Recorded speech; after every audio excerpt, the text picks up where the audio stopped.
Визитер элдик долбоору кезектеги чыгарылышында Ош шаарындагы Зайнабидиновада жайгашкан Айгүлгүл кафесин сиздерге чагылдырып берет. Биз менен болуңуздар.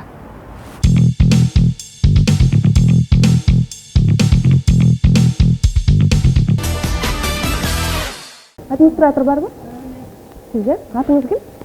Эмнеге бейджик такпайсыздар? Кандай бейджик? Атыңыз Жазылган бейджик.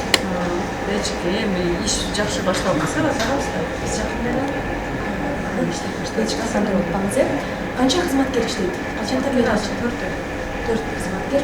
Официант кошкондобу же официанттан сырткары 4 кызматкер, ал эми официанттарды кошкондочу? Официанттар бирөө эртең бирөө түштөн кийин иштейт. Санитардык шарттар аткарылып атабы, нормалар? Кандай санитардык шарттар сиздерге коюлду? Бизге ошо кандай талаптар болушу керек? Бумажный одноразовый салфеткалар. Биз Нур телеканалынан визитердин долбоору документтер менен таанышабыз. Көрүп жүрөсүзбү? Аты жөнүм Айган Эшитбек кызы. Ашканаңызга уруксат, Рухсат. Эч кандай эме жок. Айгүлгүл кафесинин ашканасына кирип келдик. Ашкана полдору папелден, дуалдары бийик, полдору учурда таза. Тейлөө процесси жүрүп жатабы же? Эч ким машпозчулар жокпу? Же баары качып кетиштиби? Жок, намазга чыгып кетти азыр. Ого, бар азыр намазга чыгып кетти. Кандай тамактар жасалат көбүнчө? Биздеби? Бардык эле тамактар бар. Орусский бар, национальный бар. Канча болду иштегениңиздерге? Иштегенибизге аз эле болду. Биз карантинден мурун баштаганбыз, бирок 3 ай иштелбедик да.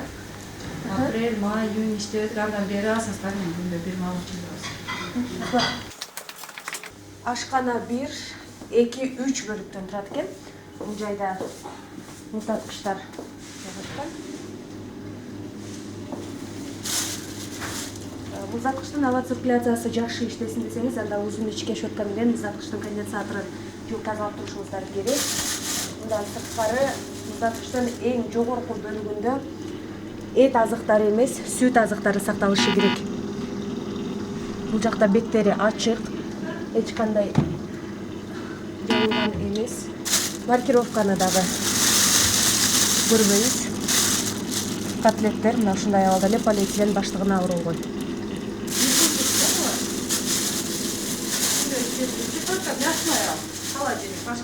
Ошо күндө иштетилүүчүңүздү тартыктап бере турган маркировка болуш керек да, эже. Биз ишенбейбиз да качан даярдалды, бул мүмкүн 5 күн даярдалгандыр. 5 күн мурда даярдалып эле бере бересиз сиздер. Эттер дагы бардыгы полиэтилен баштыгына урулгон. Бул жакта жалаң эт азыктары сакталат окшойт, э? Эт эле салган ал жакка. Потому что башка нерсе салсаң эттин жыты уруп коет. Ошон үчүн только этти алып холодильник отдельно. Ооба, ошондой болгон учурда деле беттерин жабышыңыздар керек, маркировканы коюшуңуздар керек. Өзүңүздөр маркировка болуп, жабылып, анан эртеси күнгө даярдалат да аларчы. Азыр иштөө процесс убагында мен маркировка кылып кое албайм да аны. Маркировка кылып коюшуңуз керек да, эже. Маркировка кылып кое албайм, мен күнүмдүк иштеткен нерсем ал. Күнүмдүк иштеткен нерсеңизди ачып, кайра маркировка кылып, кайра жаап отурбайм да, чоңгуз. Сиз тастыктап бериш үчүн маркировка мен маркировка кылып, даяр кылып коюп коем. 1 саат иштетсеңиз дагы маркировка коюшуңуз керек. Же антип сиз актанбаңыз. Мен эмне актанаттым? Маркировка коюлуш керек. Жакта кайнатылган эттер. Мына ушундай азыктарды айнек идишине ачылгандан кийин айнек идишине сакташ керек. Анткени бул идиште турса бак бузулат.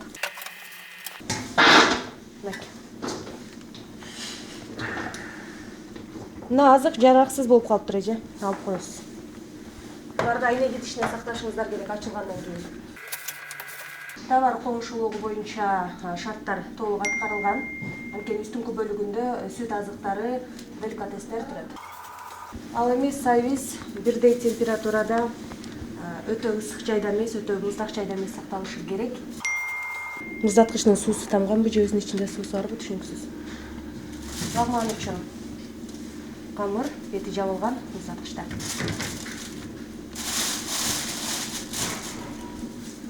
Бул жайда контейнер эч колдонушпайт. Баарын эле мына ушинтип салып коюшат.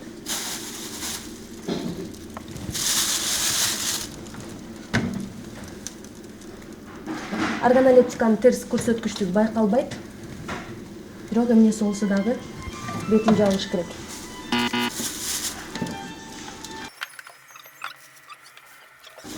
Негизинен муздаткычтын абалы жакшы, өтө деле кир эмес. Талапка жооп берет. Сырты дагы таза. Бул муздаткыч кир.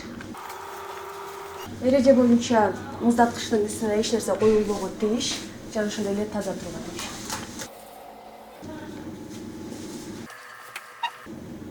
Чаңдап калган. Бирок майланышкан эмес.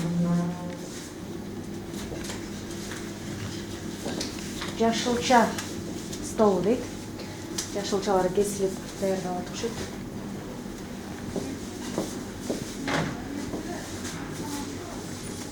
Таза.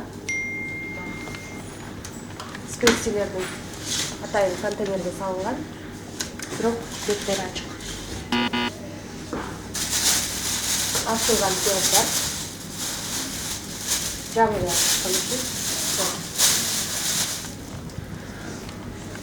Уетиби, боетиби түшүнүксүз.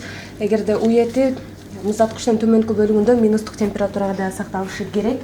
Жана ошондой эле этти сатып аларда органолептикалык көрсөткүчтөрүнө маани бергениңиздер зарыл, анткени сапаттуу эт ач кычкыл түстө болот дагы. Ал эми жаш малдын эти тунук кычкыл түстө болот. Эгерде малдын эти, уйдун эти кандай гана эт болбосун күрөң түстө болсо, андан сатып алуудан качыңыз. Азыктар жерден 30-20 сантиметрге бийик жайгашышы керек. Жана ошондой эле атайын ящиктерге салынышы керек. Өзүңүздөр азыктар мына ушундай абалда турат. Полдору аябагандай кир, тазалап турушпайт. Un сакталат.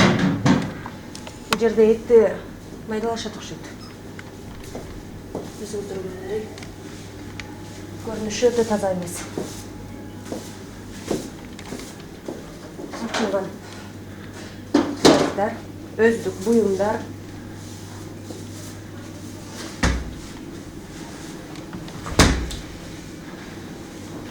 Бул жакта самсыз жасалат. Абалын көрүп турасыздар.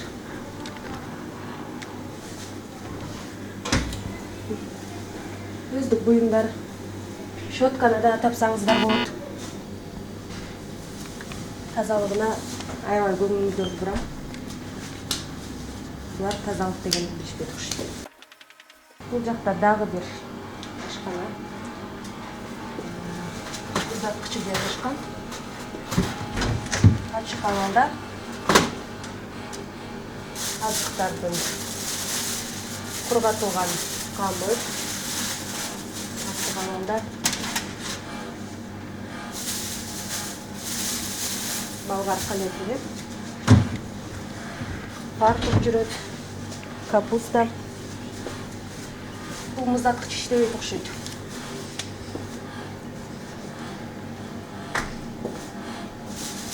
Помидор дагы салынган экен. Негизинен помидор назик жашылча жемиштерге киргендиктен аны сактоо, аябагындай кылдаттык менен мамиле кылышы керек. Ошондой эле помидорду сатып аларда анан чоң өлчөмүнө кызыкпаңыз, анткени кичинекей помидор узак сакталат. Эт азыктарынын узак сактоо үчүн тоңдургуч керектелет. Бул жакта бардык эт азыктары полиэтилен баштыгына салынып тоңдурулган. Буларда дагы маркировка жок. Муздаткычтын абалы өтө деле көңүлгө жетерлик эмес. Бул жакта гарнирлер окшойт эже. Жаңы даярдалган.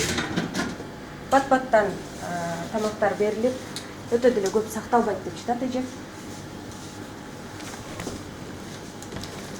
Специялер.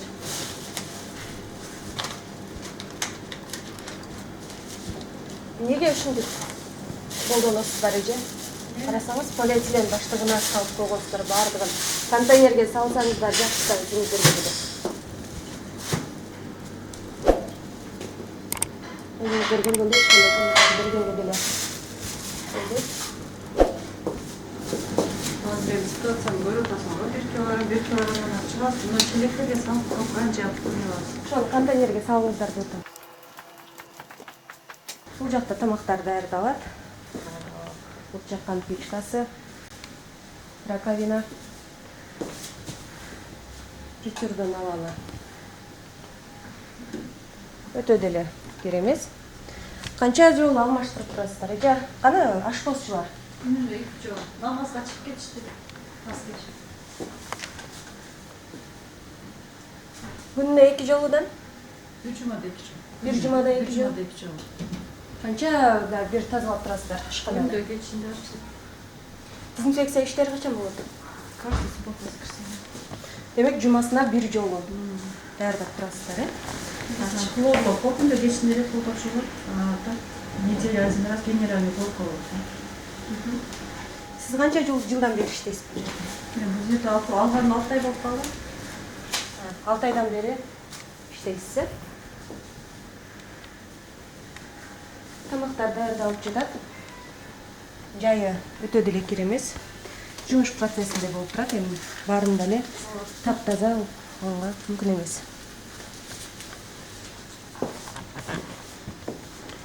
Колдорду жууп турабы? Колдор жууп турат, эми азыр обед өткөндөн иштеп. Бул иштебейт. Иштебейт бул жак.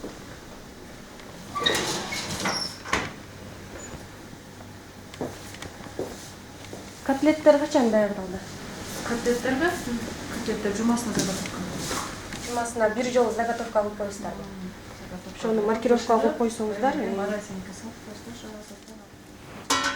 байланышып калган кийин алып коесуз. Микротолкунду пеш иштейби бул? Тазалыгы өтө деле керемес. Идиш жуучу үйүңүздөр кайсы жакта? Каяктан кирсек болот? Бир сыйра косметикалык ремонтко муктаж экен, э? Балыбыздын жетишинче кылдык, мурункулардан алгандан кичине мындай бир немесин көрсөтсөм, байшатка оор болчу алганыбызда. Почти 1 ай уборка кылганбыз. Канча жолу бир тазаланып турат шкаф? 1 айда бир тазаланат. Таштанды салуучу урдасы бар, учурда толуп калган.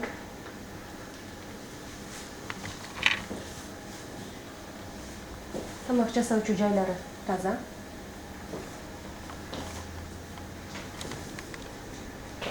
Бул эмне? Сууну ташып, Запас суу коюп коебуз. свет өчүп калгандабы? Бул жактан чай даярдалып берет. Кудасы толуп калган. Өздүк буюмдар турбашы керек. Эже сиз дагы халатыңызды кийип, анан ашканага киргенге мүмкүн да. Сиз чыгып турасыз. Чайлар. Бардыгын тапсак болот. Газета, майлы. Бул жакта дагы бир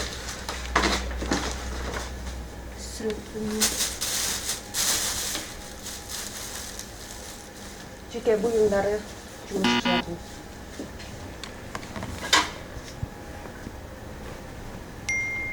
Идиштер таза жууган.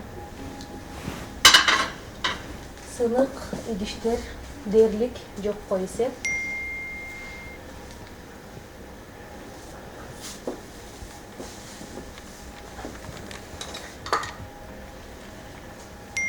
Ялар дагы таза.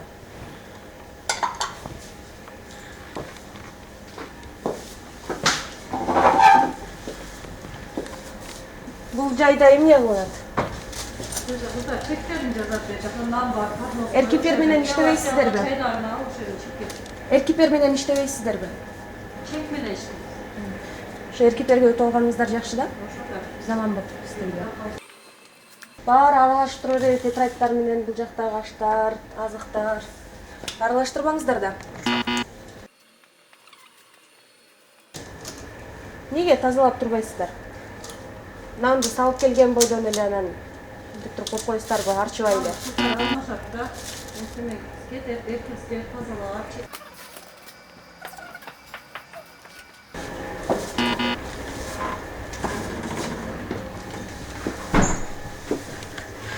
идиш жуучу бөлмөсү чакан гана. Жарыктык өтө деле жетишсиз. Идиш жуучу каражаттары бар. Тряпкалардын абалдарын колуңузда турам.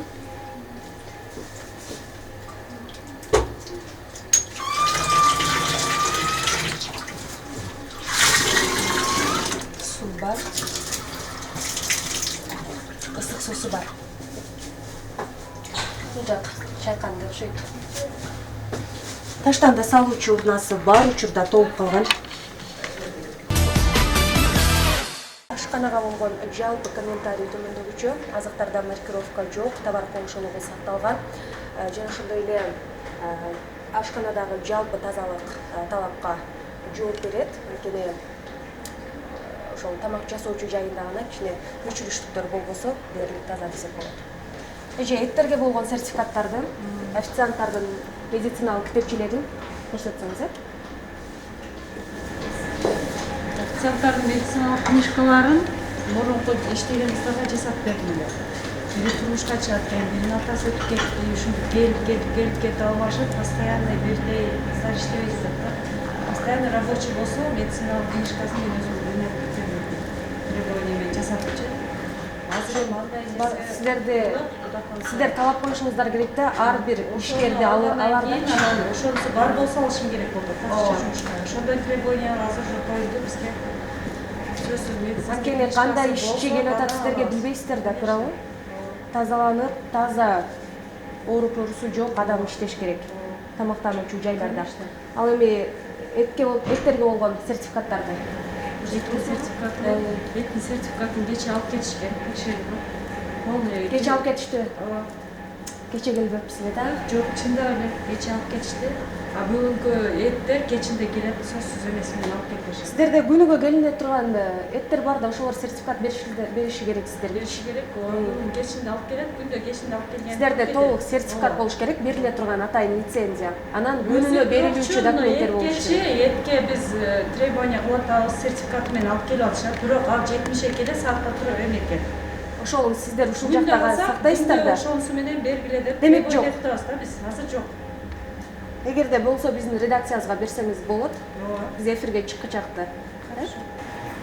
Айгүл гүлү кафесинин залы өтө деле чоң эмес, чакан гана. 2, 4, 6 тейлөө столу бар. 3 муздаткыч бар, жана ошондой эле жандуу күндөргө басым жасалган стендер бар. Кол жуучу раковинасы бар. Учурда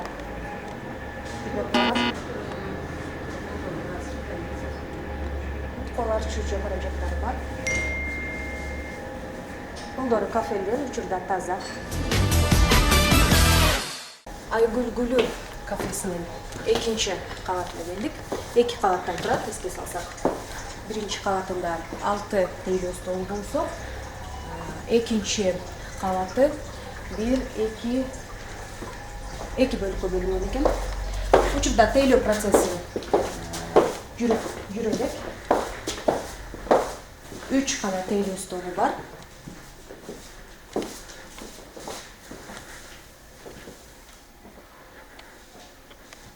Чаң.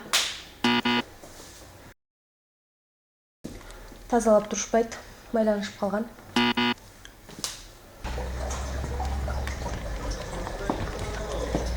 Атайын аквариумдагы каралган экен, кардарлар үчүн. Жоголгон буюмдарга администрация жооп бербейт экен. Демек, буюмдарыңыздарга этият болуңуздар. Жарыктык жетишсиз, караңгы. Бул жактан сырттын гана жарыгы тийип турбаса, жарыктык жетишсиз. 2, 4, 6, 8ге чукул тейлөө стол бар. Жасалма гүлдөр бар экен. Аягандай сук, кондиционер каралган эмес. Чоң компаниялар үчүн дайын бөлмө экен. Саламатсыздарбы? Эмне мекине алдыңыздар? Жок,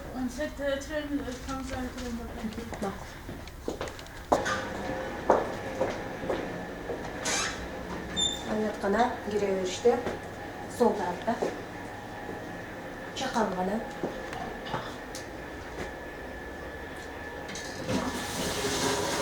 Бар. Таштанда салуучу урнасы бар, ушунда толуп калган. Колдоро кафелден жагымсыз жыт бар. Суусу чыгат. Сол жуучу каражаттар бар. Кандай минустарыңыздарды байкадыңыздар? Минустарыбызды минустарды айтабыз да эми. Кешелерде.